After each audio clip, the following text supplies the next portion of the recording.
à tous et bienvenue sur videobourse.fr pour une analyse moyen terme de la paire franc-suisse face au yen japonais. On va regarder dans un premier temps les graphiques en journalier. Je vais changer un peu ma manière de faire pour reprendre ce que m'avait conseillé sur le chat. Je sais plus exactement qui c'est, mais on m'avait conseillé sur le chat de commencer par les petites unités de temps pour remonter. Ça pouvait donner des résultats intéressants. Donc je vais commencer par essayer de cerner c'est un peu l'inverse de ce que je fais d'habitude, donc on va voir ce que ça donne. Je vais essayer de commencer par des unités de temps faibles, donc je vais commencer par du 15 minutes, et je vais monter au fur et à mesure jusqu'au journalier, voire même en hebdomadaire si on peut cerner des tendances plus long terme. Donc on verra, donc je commence par une petite étude et dégager la tendance en 15 minutes. Voilà, je suis en 15 minutes ici sur le franc suisse face au yen japonais. Alors ce que l'on peut dire en 15 minutes, c'est qu'on a une dynamique plutôt baissière, mais une phase quand même d'hésitation. Alors, je vais relier les différents points hauts, voilà, qui donnent une tendance baissière. Donc tous les arguments baissiers, je les traduis et je les colore en rouge sur mon graphe, en rouge foncé pour pas que ce soit trop agressif. C'est même du marron, bon, du marron on va dire, rouge très foncé, marron. Et les arguments haussiers, je les dessine en vert sur le graphe. Donc ici on voit qu'on marque des plus hauts de plus en plus bas et des plus bas de plus en plus hauts. C'est mitigé, on a une phase de consolidation en triangle. Donc la sortie à la hausse ou à la baisse de ce triangle devrait être intéressante à trader. On constate que le triangle est plus descendant qu'ascendant, ça veut dire que les pics baissiers sont plus agressifs que les pics haussiers. Pas grand chose de plus à signaler en 15 minutes. Si je zoome à plus court terme, la dynamique est plutôt baissière, mais on a quand même de l'hésitation, donc pas grand chose de plus à signaler. Alors je passe en 30 minutes.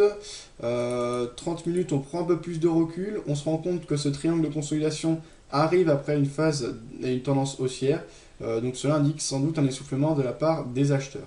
Si je passe en graphique 1 heure, ça se confirme, on voit qu'on avait une très belle tendance haussière qui nous avait amené à corriger depuis mai 2010, donc belle tendance haussière encadrée sur mon graphe par des résistances et supports obliques haussiers. Alors je ne sais pas s'ils sont très pertinents, il y en aura un autre qu'on pourrait tracer en reliant les différents points bas et qui était assez pertinent, voilà, c'était ce dernier. Là j'en ai tracé un plus long terme, mais il est moins pertinent parce qu'il vient de trouver ses plus bas, donc vraiment la sortie réelle c'était ici.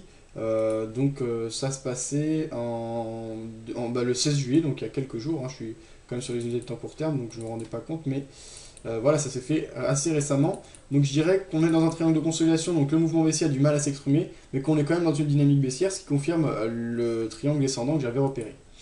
Alors en 4 heures, pas grand chose de plus à signaler, je pense qu'on a à peu près la même vision. Si je dézoome un peu, on se rend compte qu'on est quand même dans une dynamique de fond plutôt baissière, avec des plus bas de plus en plus bas et des plus hauts de plus en plus bas à long terme. Alors maintenant on passe en journalier. Alors en journalier on constate ici qu'on a la crise des subprimes. Le franc suisse s'est effondré face au yen japonais, c'est donc le yen japonais qui a fait office de valeur refuge. On a ensuite eu une belle phase de correction pendant l'année 2009, on a retracé 50% de la dynamique baissière qu'on avait observée pendant la crise des subprimes. On entre ensuite dans une phase de consolidation en range, avant de commencer à accélérer à la baisse et quasiment revenir tester avec la crise liée à l'Union Européenne les plus bas marqués fin 2008, donc aux alentours des 74,68. Actuellement on a une belle phase de reprise, on a eu un retour dans les moyennes mobiles exponentielles, donc ils peuvent constituer une zone de résistance mobile et une zone de rebond intéressante dans une tendance baissière comme celle observée. On vient de marquer un plus haut qui nous permet de tracer une trendline baissière, mais c'est pas encore très pertinent parce qu'on n'a pas eu d'accélération derrière qui nous a amené à franchir les précédents plus bas. Donc je mets en question et entre parenthèses la crédibilité de cette trendline. En revanche, on a une trendline baissière un peu plus long terme qui elle est clairement définie avec un mouvement qui s'est clairement dessiné. Donc la dynamique de fond est quand même plutôt baissière. À court terme, en revanche, on est plutôt haussier. On l'a vu en 1 heure, hein, une belle dynamique et une belle reprise de la part des acheteurs qui nous a amené à retracer depuis fin mai, début juin, donc en l'espace de 2 mois et demi, exactement, on est passé de 76,33 à des plus hauts à 84,52, donc ça n'est pas rien. On a retracé en termes de pips, alors j'ai dit, pardon, 76 à 84, pas tout à fait 1000 points, on va dire 800-900 points, ce qui n'est pas rien, ce qui indique quand même une vigueur de la part des acheteurs et un retour de l'intérêt par rapport au franc suisse face au yen. Alors actuellement on est quand même dans une zone charnière, tant qu'on est sous les moyennes mobiles exponentielles et sous la moyenne mobile exponentielle 200 qui sera le dernier rempart pour un éventuel changement de tendance, Tant que l'alignement n'est pas remis en question, c'est-à-dire que tant que la moyenne mobile exponentielle 50 est clairement en dessous de la moyenne mobile exponentielle 100 qui est clairement en dessous de la moyenne mobile exponentielle 200, tant qu'on a des trendlines et on a un triangle à court terme qui se dessine, je ne prendrai pas de décision, en tout cas à l'achat. Alors, si je devais prendre position à l'achat, je garde en mémoire qu'on est dans une dynamique de fond baissière, matérialisée ici par la trendline baissière long terme. Cependant, il resterait du potentiel pour aller chercher un objectif court terme, comme par exemple les 38.2. Donc, ce serait pas stupide non plus de prendre position, par exemple, sur franchissement à la hausse de la trendline baissière ou de la moyenne mobile exponentielle 200 pour les plus prudents, et parier sur un ralliement des 38.2 avec un ratio gain-perte de 2 pour 1. Donc, concrètement, si ça devait se faire très rapidement, je conseillerais une prise de position éventuelle à l'achat en cas de franchissement des 83.60 pour les plus audacieux et des 84.43 pour les plus prudents. Donc par exemple, les buy stop pourraient être passés à 83.70 et 84.50 pour aller chercher en dessous des 38.2 qui se situent à 86.33. Donc par exemple, les 86.20 ou 86.10 si on ne veut pas être trop gourmand.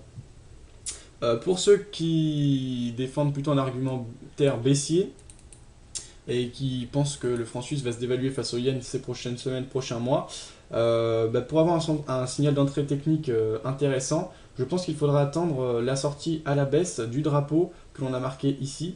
Donc un drapeau, qu'est-ce que c'est? C'est une petite tendance contre la dynamique de fond. Et si on franchit à la baisse la trendline de cette micro-tendance, donc de cette vague de correction, eh bien on est censé avoir un signal d'entrée intéressant pour jouer la poursuite du mouvement baissier. Et donc en cas de franchissement à la baisse, donc de sortie du triangle court terme qu'on avait marqué tout à l'heure en 15 minutes puis en 30 minutes, ou de la trendline plus long terme que l'on a repéré ici à partir du 4 heures et également au journalier, je pense qu'on pourra avoir un point d'entrée intéressant assez rapidement si on confirme une sortie à la baisse de la trendline baissière. Une prise de position actuellement, si ça devait se faire très rapidement, par exemple aux alentours des 82,20, me semblerait intéressante et pertinente. L'idéal serait d'attendre une clôture de bougie en journalier pour bien confirmer la sortie et ne pas se prendre un faux signal.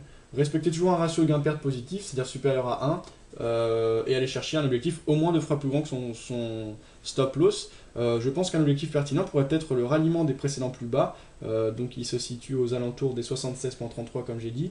Donc aller chercher un peu plus haut, par exemple 76.60 me semble pertinent. Pour les plus prudents, on pourrait aller chercher par exemple 77. Voilà mes conseils. Donc pour l'instant je suis indécis, je suis ni spécialement acheteur ni spécialement vendeur. Donc à l'heure actuelle je serai neutre. J'ai donné mes points d'entrée précis à l'achat ou à la baisse. À titre personnel et subjectivement, je serais plutôt baissier et je pense à une reprise de la dynamique baissière.